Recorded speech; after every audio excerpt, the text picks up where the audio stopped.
Eccoci qua ragazzi, buongiorno a tutti, bentornati sul canale. Chiudiamo il capitolo Roma-Napoli perché dal punto di vista tattico volevo condividere con voi alcune cose e ci sposteremo ovviamente alla lavagna qui dietro. Calciomercato concluso, daremo un voto a questo calciomercato con tranquillità, senza fare assolutamente catastrofi. Fatemi sapere la vostra qui sotto nei commenti come sempre, iscrivetevi al canale attivando la campanellina, mi date una grossa mano con l'iscrizione a far crescere il canale stesso, e se vi piace questo video un bel like al contenuto e diamo una mano anche all'algoritmo a mettersi in moto in questa mattinata molto ma molto fredda ad Amsterdam. Detto questo, passiamo alla lavagna perché dal punto di vista tattico ci sono delle cose secondo me da dire, complimentandosi anche con l'avversario, in questo caso con Ranieri in panchina, che nel secondo tempo ha fatto meglio del nostro mister per quanto riguarda l'aver letto una partita diversamente dal primo tempo. Detto questo, nel primo tempo il Napoli accetta ovviamente un 3 contro 3 in difesa perché eravamo tutti nella loro metà campo e giustamente dico io, perché comunque lì davanti c'erano El Shaarawy, c'era Shomuro, dove questo Pisilli che saliva e scendeva, quindi per caratteristiche tecniche e per diciamo calciatori più forti in casa Napoli per quanto riguarda i difensori che c'erano in confronto a quelli della Roma, accetti questo 3 contro 3, va benissimo perché comunque la Roma era stata poco diciamo incisiva fino al 40esimo, perché poi cominciano ad arrivare i cross da qui e da qui in area di rigore e il Napoli comunque un tantino già stava barcollando negli ultimi minuti del primo tempo. Barcollando forse è un termine troppo forte, comunque ci siamo fatti trovare un tantino spiazzati su un paio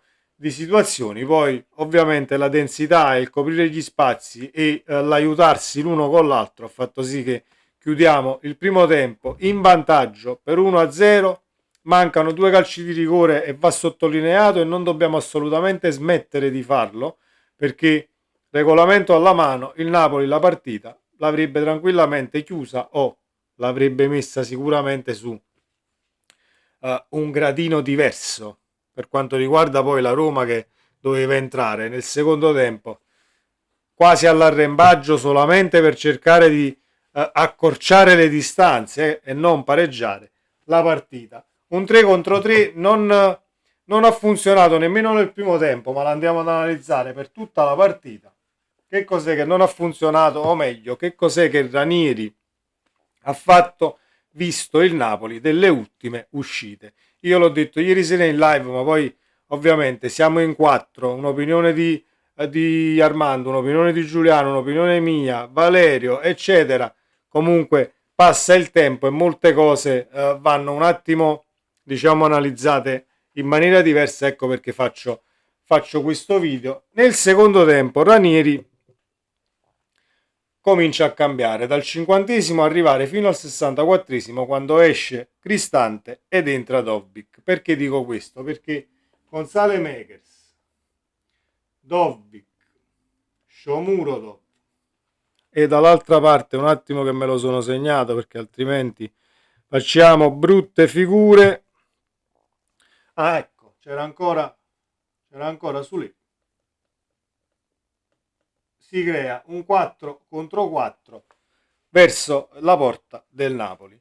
Detto questo, si è creato questo 4 contro 4 e noi comunque siamo con Spinazzola, Juan Jesus, Rachmani e Di Lorenzo. Centralmente abbiamo sofferto ben poco, imbucate, quindi si ritorna con quel motivo che c'era a fine primo tempo, ovvero tutti questi cross a centro area, ben 21 subiti dal Napoli.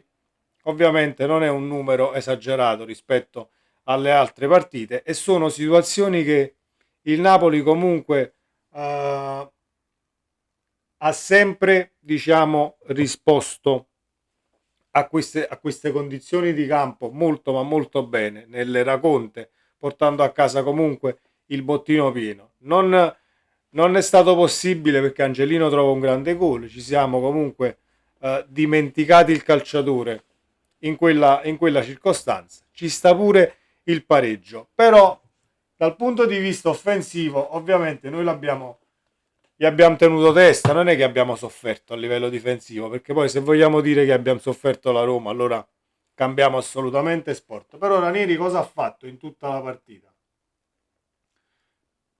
Mettiamo i tre centrali che poi sono spostati pure un po' più qua. Di qui ci sono Conè e Pisilli, qui c'è Lukaku.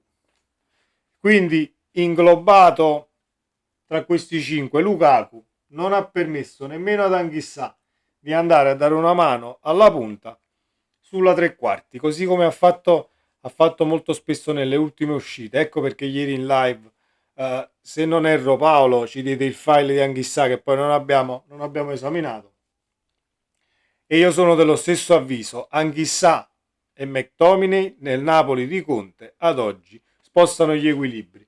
Spostano gli equilibri perché sono quei due calciatori che vanno a crearti la superiorità numerica, sono quei due calciatori che qui e qui vanno in porta con un inserimento e con un minimo passaggio ti trovi davanti al portiere e quindi a Ranieri. Onore a Ranieri che ovviamente l'ha letta come si deve questa situazione e noi l'abbiamo capito perché poi possiamo sicuramente analizzare la partita di Anghissà che non è stata migliore della precedente. È difficile comunque rendere come sta rendendo Anghissà nelle ultime uscite, poi stare sul pezzo in tutte le partite. Non è che non sono cyborg né tantomeno dei robot, anche se qualcuno agisce come un robot, così come disse Rachmani, se vogliamo scherzare un attimo, non sono solo io un robot, ma siamo tutti quanti comunque agli ordini del mister, senza fare catastrofi e senza ovviamente buttare tutto all'aria, perché lo sappiamo fare molto bene. Secondo me è un punto che comunque ci sta nel cammino di un campionato. È arrivato sicuramente contro la squadra che forse meno ce lo si aspettava di meno contro la Roma. Forse vedevamo più un pareggio a Bergamo che il pareggio contro la Roma. Però comunque, io l'ho detto anche ieri in live, Fiorentina, Atalanta, Juventus e Roma hai fatto 10 punti, è comunque un cammino da altissima classifica per non dire da capolista, anzi diciamolo pure, è un cammino da capolista, quantomeno finora. Onore a Ranieri che comunque per me è un grandissimo allenatore, io l'ho sempre stimato, al di là diciamo della squadra che guida e le squadre che ha guidato, comunque ha sempre fatto gruppo ed è sempre riuscito a farsi amare talmente dai calciatori che poi fanno ciò che vuole l'allenatore, perché poi è un passaggio importantissimo, diciamo, in chiave allenatore e squadra quando cambia un allenatore in panchina, quando siedi qualcuno sulla panchina ovviamente della tua squadra, è una delle cose fondamentali per poter poi, diciamo, far camminare un progetto nel giusto modo. Queste erano le poche considerazioni tattiche, non vi faccio la testa tanta con la lavagna. Comunque, i due calci di rigore mancano, lo ripeto e lo sottolineo. Dobbiamo fare attenzione nelle prossime giornate di campionato. La mia cartella qui sul PC è comunque già piena e si chiama danneggiati, punto interrogativo. Ci sono anche i file di anni addietro ed è piena zeppa. Vediamo di, diciamo, non mettercene altri di file in questa cartella e speriamo che vada tutto secondo regolamento, cosa che dubito un tantino. Detto ciò, il mercato del Napoli arriva Okafor come sostituto di Quara. Allora, torniamo un attimo indietro alle parole di Conte per quanto riguarda gli allenamenti. Conte comunque giustamente, perché secondo me è alla base di un progetto avere una rosa competitiva anche per gli allenamenti, per poterti poi esprimere la domenica in campo o il mercoledì nell'infrasettimanale al meglio, perché più è alto il livello dei 24 in rosa, più 25 quanti sono, più ovviamente puoi allenarti ad altissimi livelli e tenere testa a squadre molto più forti. secondo me, per quanto riguarda gli allenamenti, Billing, Okafor, sono calciatori che possono tranquillamente darti quel contributo per allenare poi la squadra titolare. Io mi aspetto pure qualcosina in più. Ovviamente siamo passati da Carnacio, abbiamo preso largo per Messi, poi abbiamo girato per l'Argentina o Brasile, siamo arrivati sicuramente ad Okafor, che non era nemmeno una scelta ma un ripiego dell'ultimo minuto. È un ragazzo di 24 anni però, e io eh, pur sapendo che probabilmente il campo lo vedrà molto poco, comunque vedo un ragazzo in una situazione molto strana per quanto riguarda poi l'essere andato via dai Red Bull Salzburg, ovviamente, dove non voglio dire aveva fatto i buchi a terra, ma ha fatto comunque eh, diciamo prestazioni all'altezza europea per quanto mi riguarda. Tanto è vero che non dimenticherò mai, anche noi tifosi del Napoli, prima che Okafor andasse al Milan, ovviamente era un uomo mercato e si parlava, c'è anche il Napoli su Okafor, e io dissi anche, ma profilo comunque interessante.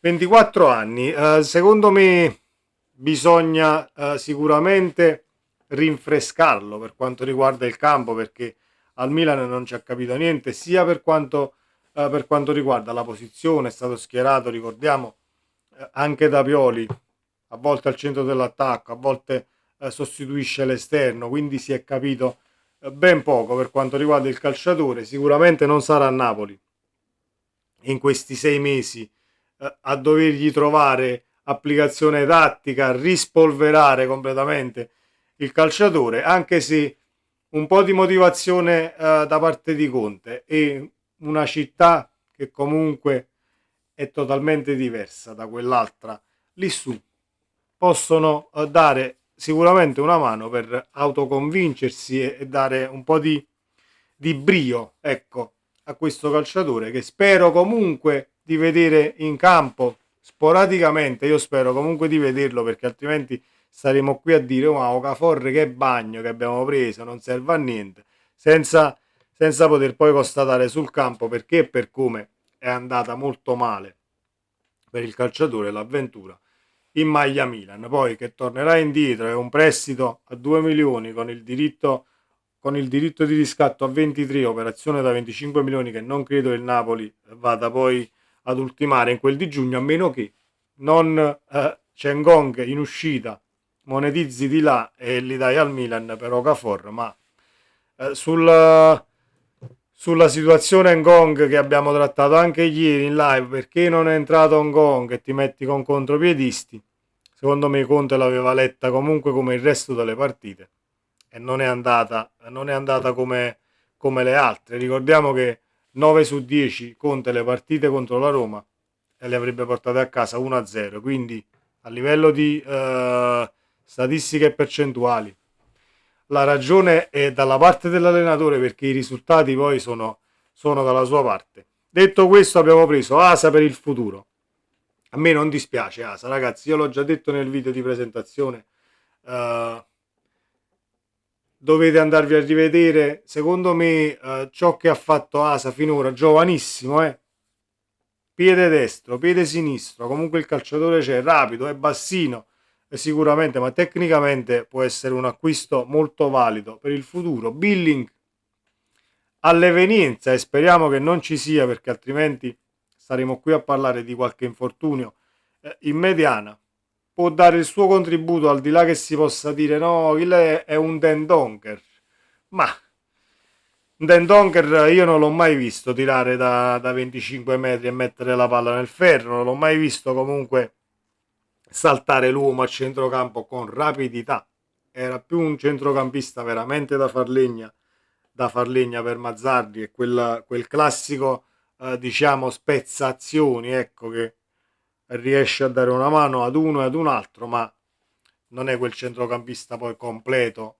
Billing lo dobbiamo ancora vedere, e anche per quanto riguarda il calciatore spero di vederlo in campo gli ultimi 10 minuti, un quarto d'ora, non per, ripeto, non per infortuni, in mediana. Poi c'è Scuffetti, abbiamo lasciato andare Caprile al Cagliari perché voleva giocare, avallate le richieste del portiere.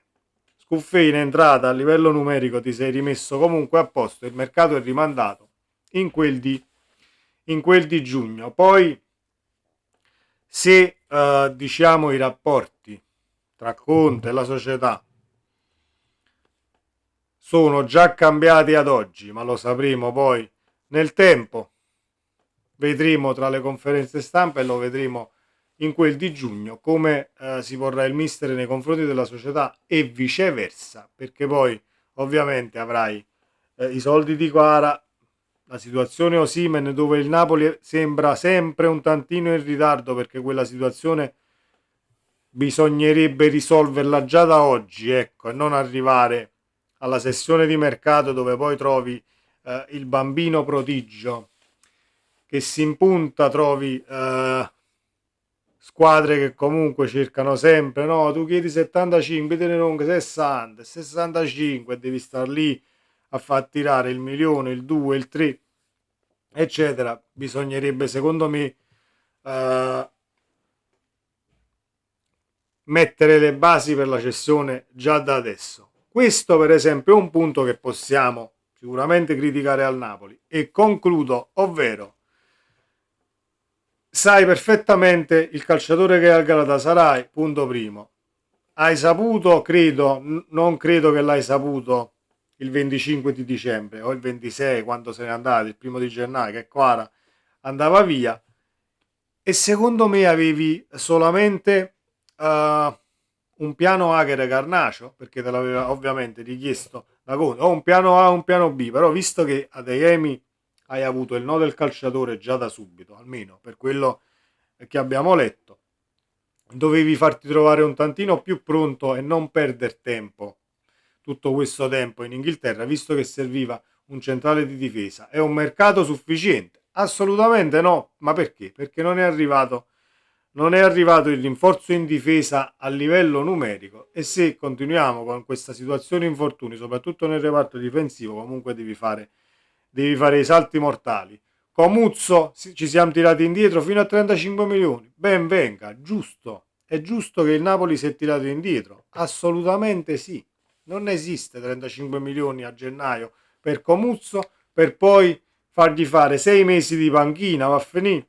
E perdi pure l'eventuale talento che poteva sbocciare, perché non dobbiamo parlare di talenti già sbocciati che costano 40 milioni se hanno fatto 6 mesi, non esiste, quindi lì sono d'accordissimo con il Napoli, insufficiente per tempistiche, per forse l'essersi fatto trovare impreparato sulla situazione Kvaratskhelia pur avendo la telefonata come condizione, perché poi per quello che abbiamo letto era un tantino telefonata, ma forse il Napoli aveva puntato sull'educazione del calciatore e dei membri ovviamente che lo assistono, cercando di capire, o meglio, sperando che il calciatore comunque tirava fino a giugno e non avevi questo problema in casa nella sessione di mercato di gennaio. Detto questo, fiducia massima al Napoli, un punto con la Roma è stato fatto, siamo lassù comunque con l'Inter che potrebbe, diciamo, agguantarci vincendo la partita con la Fiorentina di giovedì, sorvegliata speciale quella partita e poi a braccetto vediamo di andare avanti comunque insieme noi e l'Inter, cercando di distaccare come sempre le altre squadre che sono dietro. La Lazio ieri sera comunque ha portato a casa una partita in difficoltà contro il Cagliari, mettiamola così, 2-1 comunque, ha vinto, ha scavalcato la Juve ed è quarta la squadra di Baroni, ma noi dobbiamo fare il nostro campionato e quindi dopo il punto preso con la Roma sicuramente la squadra di Conte e il Napoli si riscatterà facendo una grandissima prestazione contro l'Udinese, portando i 3 punti a casa perché adesso diventa poi l'imperativo, perché dopo il pareggio deve arrivare una vittoria e non una sconfitta. Sempre Forza Napoli, ci vediamo nel prossimo video. Ciao.